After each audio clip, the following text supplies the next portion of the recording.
Hello দর্শক, আসসালামু আলাইকুম। সবাইকে স্বাগতম জানাচ্ছি আমার আজকের পর্বে। আজকে আমি আপনাদের ভীষণ মজার পটেটো চিজ পরোটা তৈরি করে দেখাবো। এটা তৈরি করা যেমন সহজ, উপকরণ খুব কম লাগে। এই পরোটা বাচ্চাদের টিফিনের জন্য ঝটপট তৈরি করে নিতে পারবেন। বাচ্চারা অনেক বেশি পছন্দ করবে আর মজা করে খেয়ে নিবে। একবার খেলে এই পরোটা বারবার খেতে ইচ্ছে করবে, এতটাই মজার এই পরোটা। আশা করছি আমার আজকের পটেটো চিজ পরোটার রেসিপিটি আপনাদের সবার কাছেই ভীষণ ভালো লাগবে। তো চলুন রেসিপিটি দেখে নিচ্ছি। এই রেসিপিটি তৈরি করার জন্য প্রথমে একটি মিক্সিং বলে হাফ কাপ পরিমাণ ময়দা নিয়ে নিচ্ছে, স্বাদ মতো লবণ দিয়ে দিচ্ছে, 1 টেবিল চামচ পরিমাণ চিনি দিয়ে দিচ্ছে, 2 চা চামচ পরিমাণ সয়াবিন তেল দিয়ে দিচ্ছে। এবার খুব ভালো করে মিশিয়ে নিতে হবে।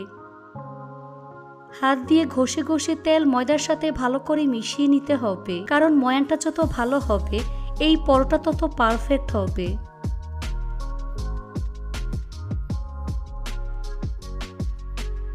সবকিছু খুব ভালো করে মিশিয়ে নেওয়ার পর এখন এর মধ্যে অল্প অল্প করে পানি অ্যাড করে সফট একটি ডো তৈরি করে নিতে হবে। খুব ভালো করে মধ্যে এই ডোটা তৈরি করে নিতে হবে। মাখানোর কাজটা একটু সময় নিয়ে ধৈর্য ধরে করবেন, এতে করে পরোটা অনেক বেশি সফট হবে। ডোটা আমার মাখানো হয়ে গিয়েছে, এখন এটাকে আরো কিছুক্ষণ মথে নিতে হবে। এই ডোটা যত ভালো করে মথে নেবেন পরোটা তত পারফেক্ট হবে। এখন এই ডোটাকে কিচেন টাওয়াল দিয়ে ঢেকে রেখে দেব প্রায় 20 মিনিটের জন্য। অন্য একটি মিক্সিং বলে 2টি মিডিয়াম সাইজের সিদ্ধ আলু খোসা ছাড়িয়ে পরিষ্কার করে নিয়েছি। এখন আলুগুলোকে খুব ভালো করে ম্যাশ করে নেব। খুব ভালো করে ম্যাশ করে নিতে হবে, যাতে করে এর মধ্যে কোনো প্রকার দলা না থাকে। আপনারা চাইলে হাত দিয়ে ম্যাশ করে নিতে পারবেন।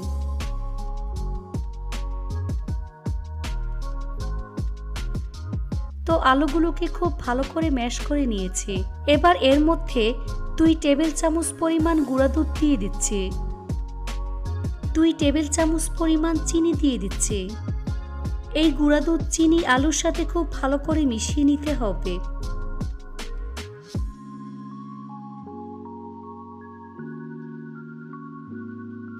মিশানো হয়ে গিয়েছে, এখন এটাকে এক সাইডে রেখে দিচ্ছি। ফিরে আসলাম 20 মিনিট পর। এখন তোয়ালেটা সরিয়ে নিচ্ছি। এই ডোটাকে আরো কিছুক্ষণ মথে নিতে হবে।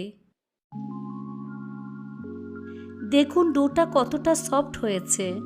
এখন ডোটাকে বোর্ডের উপর নিয়ে সামান্য পরিমাণ ময়দা ছিটিয়ে মোটামুটি মোটা একটি রুটি তৈরি করে নিতে হবে। তবে খুব বেশি মোটা করা যাবে না, আবার পাতলাও করা যাবে না।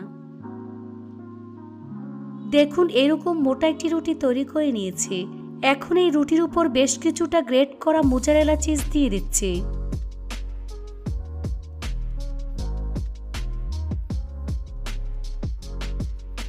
তারপর এর উপরে আলুর মিশ্রণ দিয়ে দিচ্ছি। আলুর মিশ্রণ চিজের উপর সমানভাবে ছড়িয়ে দিচ্ছি। তারপর এর উপরে আবারও বেশ কিছুটা গ্রেট করা মোজারেলা চিজ দিয়ে দিচ্ছি।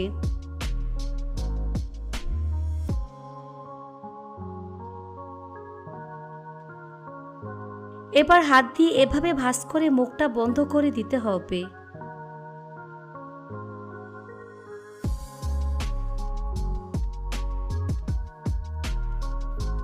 দেখে হয়তোবা বুঝতেই পারছেন কাজটা আমি কিভাবে করছি।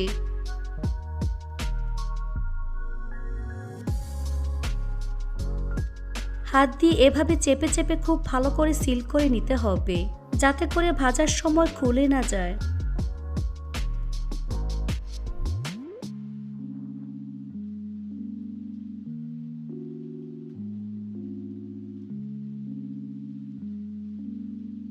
এখন বেলুন দিয়ে বেলে রুটির মতো শেপ দিয়ে দিচ্ছি। এই কাজটা একটু সাবধানে করবেন, তা না হলে ফেটে যাবে।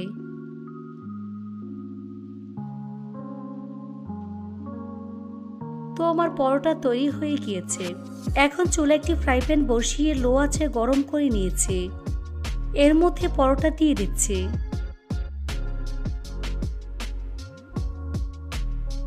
নিচের সাইড যখন হালকা ভাজা হয়ে যাবে তখন ছোট একটি নাস্তার প্লেট দিয়ে উল্টে নিচ্ছি।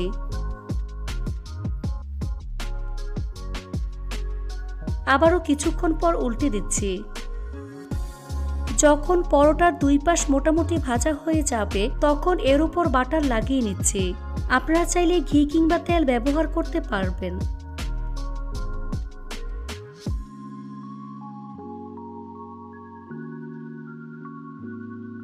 তারপর উল্টে নিচ্ছি। এই পাশেও বাটার লাগিয়ে নিচ্ছি। এভাবে কিছুক্ষণ পর পর উল্টে পাল্টে নিতে হবে। উল্টানোর কাজটা খুবই সাবধানে করবেন।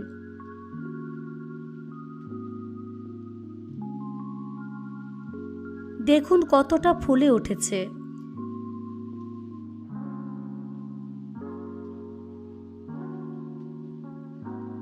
যখন দেখবেন এরকম খুব সুন্দর কালার চলে এসেছে তখন পরোটা উঠিয়ে নিতে হবে।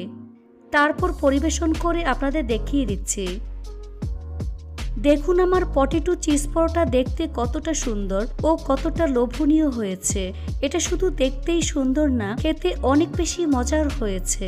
এভাবে একবার হলেও তৈরি করে দেখবেন। আশা করছি আপনাদের কাছে ভীষণ ভালো লাগবে। রেসিপিটি ভালো লাগলে অবশ্যই একটি লাইক দিবেন। চ্যানেলটি সাবস্ক্রাইব করার অনুরোধ রইল। আজ এখানে বিদায় নিচ্ছি। সবাই অনেক বেশি ভালো থাকবেন। আল্লাহ হাফেজ।